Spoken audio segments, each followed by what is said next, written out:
দিল্লির মুখ্যমন্ত্রী হচ্ছেন রেখা গুপ্ত। প্রথমবারের বিজেপি বিধায়ক রেখা গুপ্ত, অর্থাৎ সুষমা স্বরাজ, শীলা দীক্ষিত, অতিশী মার্লেনার পর ফের দিল্লিতে মহিলা মুখ্যমন্ত্রী। কেজরিওয়ালকে হারানো প্রবেশ বর্মা, জায়ান্ট কিলার হিসেবে যিনি রীতিমতন প্রশংসা কুড়িয়েছিলেন, তিনি হচ্ছেন উপমুখ্যমন্ত্রী।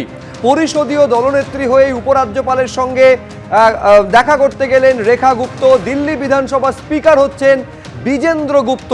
চতুর্থ মহিলা মুখ্যমন্ত্রী রেখা গুপ্ত। এর আগে তিনজন মহিলা মুখ্যমন্ত্রী হয়েছেন, অর্থাৎ চতুর্থবার মহিলা মুখ্যমন্ত্রী হিসেবে শপথ নিতে চলেছেন রেখা গুপ্ত। শালিমার বাগ কেন্দ্র থেকে জয়ী হন রেখা। 29,595 ভোটে জিতে মুখ্যমন্ত্রীর চেয়ারে বসতে চলেছেন রেখা গুপ্ত।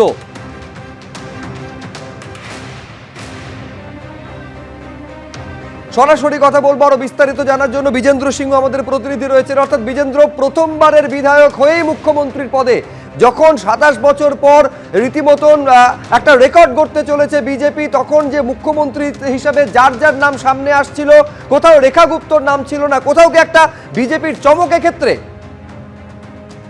কিছুটা চমক রয়েছে সুব্রজিৎ, কেন কি আমরা মধ্যপ্রদেশ এবং রাজস্থানেও দেখেছিলাম যে নাম নিয়ে বেশি চর্চা ছিল না, তারাই মুখ্যমন্ত্রীর নামে ঘোষণা করা হয়েছিল। এবং এবারও রেখা গুপ্তার নাম কোথাও কোথাও আসছিল, যখন মহিলাদের ক্ষেত্রে আসছিল কি কোনো কি মহিলা মুখ্যমন্ত্রী হবেন, সেক্ষেত্রে রেখা গুপ্তার নাম উঠে আসছিল কি সেক্ষেত্রে রেখা গুপ্তার নাম হয়তো কনসিডার করবে হাইকমান্ড। এবং আজকে যখন বিধায়ক দলের মিটিং হলো, সেখানে তার নামে প্রস্তাব করা হয় এবং সেই প্রস্তাবটা করেন প্রবেশ বর্মা, যার নাম সব থেকে আগে উঠে আসছিল মুখ্যমন্ত্রী তিনি হতে পারেন, যেহেতু তিনি অরবিন্দ কেজরিওয়ালকে হারিয়েছিলেন এবং তিনি প্রাক্তন মুখ্যমন্ত্রী সাহেব সিং বর্মার ছেলে, প্রাক্তন সাংসদ, তার একটা এক্সপিরিয়েন্স রয়েছে, সেক্ষেত্রে তাকে হয়তো মুখ্যমন্ত্রী করা হবে। কিন্তু তার নাম প্রস্তাব করেন রেখা গুপ্তার নাম প্রবেশ বর্মাই। এবং 27 বছর পর তুমি যেটা বললে কি বিজেপি সরকার করতে চলেছে, শালিমার বাগ থেকে এমএলএ রেখা গুপ্ত, তিনি 2015 সালে 2020 সালে সেখান থেকে ক্যান্ডিডেট হয়েছিলেন, কিন্তু পরাজিত হয়েছিলেন। এবার তিনি সেখান থেকে জয়ী হয়েছেন। সেই এলাকা থেকে তিনি বর্তমানে কাউন্সিলর এবং প্রাক্তন দিল্লি ইউনিভার্সিটি স্টুডেন্টস ইউনিয়নের প্রেসিডেন্ট ছিলেন। তিনি এবিভিপি তরফ থেকে মহিলা মোর্চাতে পোস্ট রেখেছেন।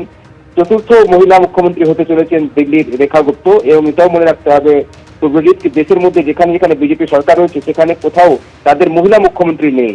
এই প্রথম তিনি এখন বিজেপি থেকে মহিলা মুখ্যমন্ত্রী দিল্লিতে হবেন, যিনি বর্তমানে যেখানে যেখানে বিজেপি সরকার রয়েছে সেখানে মহিলা মুখ্যমন্ত্রী নেই, তিনি একমাত্র মহিলা মুখ্যমন্ত্রী এই মুহূর্তে হবেন।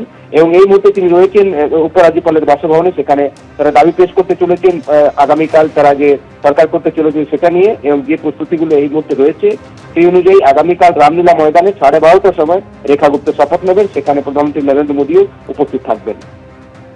বেশ বিজেন্দ্র, আপাতত তোমাকে ধন্যবাদ।